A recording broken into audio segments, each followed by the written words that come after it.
Welcome to the Wisory podcast. I'm your host, Jason Wadler, founder of the Wisory, and this is our weekly Wise in 5, where we ask Fortune 1000 business leaders and esteemed professors 5 questions to provide insights to help grow your business and career. I am honored to host this week's guest, Kathryn Janicek, for this week's Wise in 5.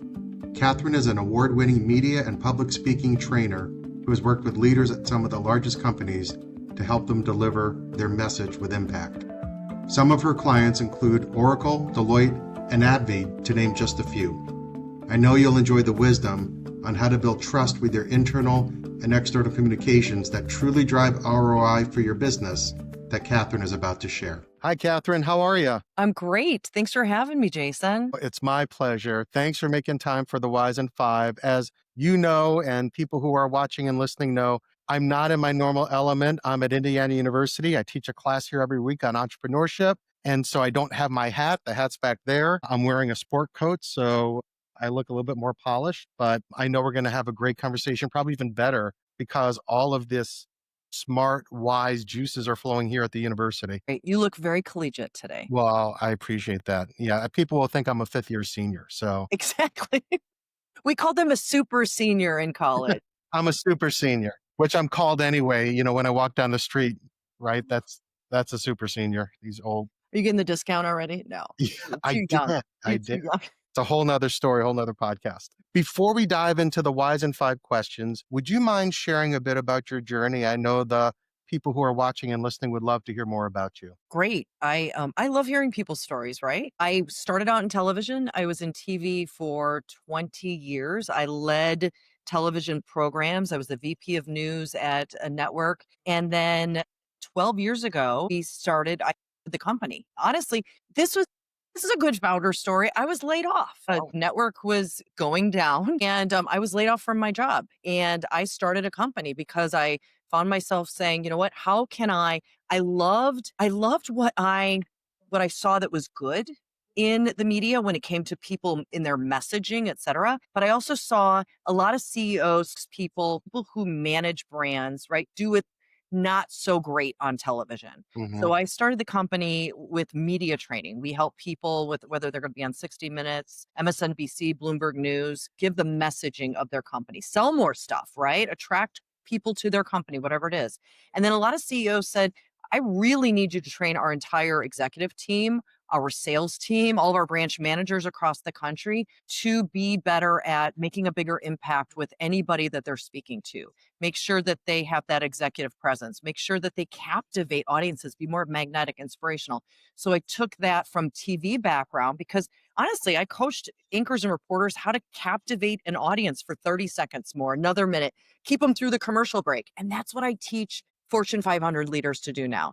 Have more impact every time they show up. That's fantastic. Well, and obviously 12 years, right? You've built a great business. And so you're fantastic at what you do. And I'm thrilled that you're an advisor on the Wisery and that we're going to dive into these questions together. So the first question I have, which I ask everyone who comes on, is where do you find inspiration just in daily life?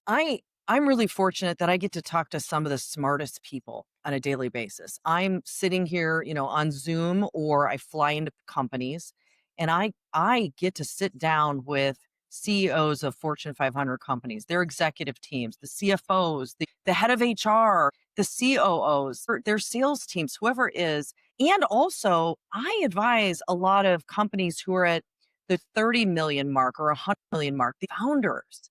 So I'm inspired. I mean, Jason, there is no lack of inspiration. I get to sit there and when I'm sitting there and I'm preparing them to be on a conference panel or give a keynote and they're giving their story, their journey of how they took a company from 10 million to 300 million or how they are creating a new product inside of a Fortune 500 company and they're acting really entrepreneurial or whatever it is, or they're trying to get the word out because maybe they're laying off people and they're talking about where they got there. And then I'm trying to help them, weave the story and keep the attention and not lose, the stock market, all that stuff, right? Like hearing their stories and advising them, I'm inspired by them on a daily basis. So I'm very lucky.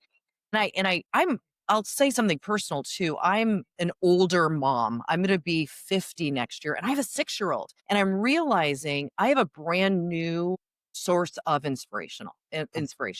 I'm driving to ballet class sometimes and I have a couple 6-year-olds in the back and I hear the confidence that they have. And it is a big, sometimes wake up call because I go in and I help, like I said, Fortune 500 leaders where sometimes they're not so confident to deliver their message. And they have got that inner critic and inner dialogue, is telling them that they're going to blow it, right? So I see the confidence on both ends right now. I'm seeing it from the 6-year-olds and I'm seeing it from 60-year-olds. And I realize, my job is to help boost the confidence of these folks who are in these very large, positions and make sure that they do the thing that they need to do very successfully.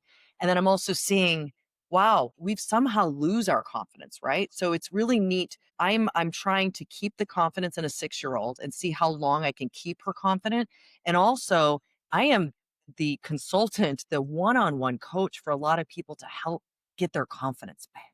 Hmm. So it's really interesting. I'm being inspired recently by my 6-year-old to keep my confidence and help others keep their confidence or build their confidence. That is terrific. Well, I am confident you're going to keep your daughter's confidence because you are a force of nature. So I know that's going to happen. I have no doubt about that. I'm So thank driven you for for her sharing. too. Right, right. So, second question I have, given what you do and helping these CEOs and senior level people kind of create their message and communicate it in a clear way, what strategies do you use to help these business leaders develop executive presence and communicate with impact in these high stakes situations? Our strategy is it sounds really simple, but it's something that people aren't doing inside of companies. We do a lot of practice. First is our strategy is the awareness, right? What are we not doing that people are just not even aware that they're not doing? Hmm. I get a lot of, no one ever told me this. I'll have a CEO who'll say, oh my gosh, you told me that I don't have good eye contact, that when I talk, I'm all over the place, or that I wiggle my legs and it maybe says this about myself, or I have a lot of filler words and it maybe makes it sound like I'm unprepared. So one is I create that self-awareness. We do in our firm. We have lots of coaches and we create that self-awareness. We then practice, right? There's a lot of practice. We put it into action and Hmm. then they get feedback. They get feedback immediately. I always tell people, you're going to get feedback after spending an hour with us. And they are like, no, no, no. They have these lightning moments, like lightning bolt moments where they say, I had no idea I was doing this. So part of the strategy is honestly, they get the feedback internally inside their companies immediately after we coach them. Hmm. And so it's honestly like the circle. Then they come back and they're like, give me more feedback, right? Or who else can you coach?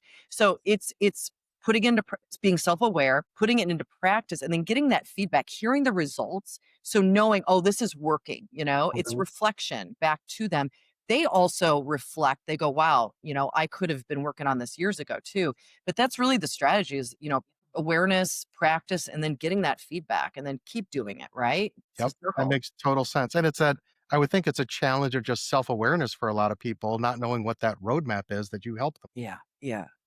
They just don't know. And then once they see it, we put everybody on camera, whether or not they're being coached on Zoom or Teams or in person when we come in with our team, they get to see it and then that's immediate. Like they're like, wow, I wish someone would have recorded me. Well, no one ever says, I wish someone has been following me around with a camera. Let me No. tell you, nobody Well, that's says why everyone has a phone, right? So people are following you around all the time with a camera. right. That's why we should be more self-aware. Exactly. So you mentioned that you came out of media and the newsroom. What lessons from that journalistic background and crisis communications career inform how you coach leaders to both manage teams and foster trust? The lessons I saw, I ran these television shows and I would have CEOs on my show all the time. And I saw just common mistakes of like they're not preparing. Everybody thinks that they can wing it. They think, you know what, I talk about these things all the time when I'm speaking to our company or I'm speaking to the board or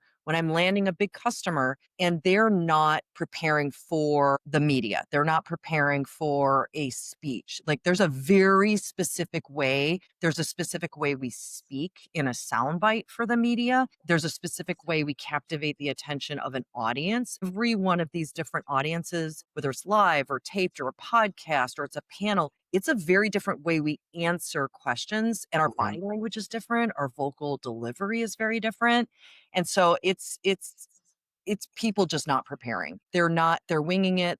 They have a little bit of extra confidence that they're confident in other places, and then they see it and they blow it and they're like, well, gosh, I didn't know. It's a lot of just not knowing. The worst thing that happens is people feeling like their audience is feeling like they weren't worth preparing for. So, So a CEO will be told, you need to give remarks or kick off our Q4 or Q2 or tell people what they need to do for Q4, show up at the town hall meeting, right? mhm, You're going to start the town hall meeting or give a couple comments. And when a CEO or someone else doesn't look like they prepared for it, mhm, the whole audience. It could be 100 employees, it could be 2,000 employees, it could be a TV audience. You feel when someone just didn't give it the time to prepare. And so then you feel like I wasn't worth it. So right. imagine as an employee, boy, I wasn't worth him or her preparing a couple remarks, going through what they should say. So Yeah. that's an awful feeling to have when you're, That is such a fantastic perspective because I think, and maybe I'll say it about myself, sometimes I'll feel like I did a really good job communicating because I got out what I wanted to get out, but it may not have been what people felt like they needed to hear. Right. And so I think that's a really great point for people to hold on to. I when we prepare someone to speak to one person or many, we say, who's the audience? What are they dealing with on that day? Even to the like, what time is it? What day are you delivering it? And what do they need to hear from you? What are Mhm. they going through? What are they expecting? What's the elephant in the room? What are they here? What's the rumor mill, right? We address that right away. We don't wait to the end. We don't wait for questions. You just get that right out. But you've got to focus on the audience first instead of what you just want to talk about. I think Yeah. that's terrific.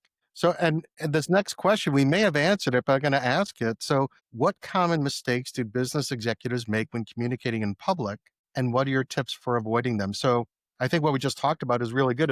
Are there any other tips that you'd suggest that business executives think about? We have to be proactive.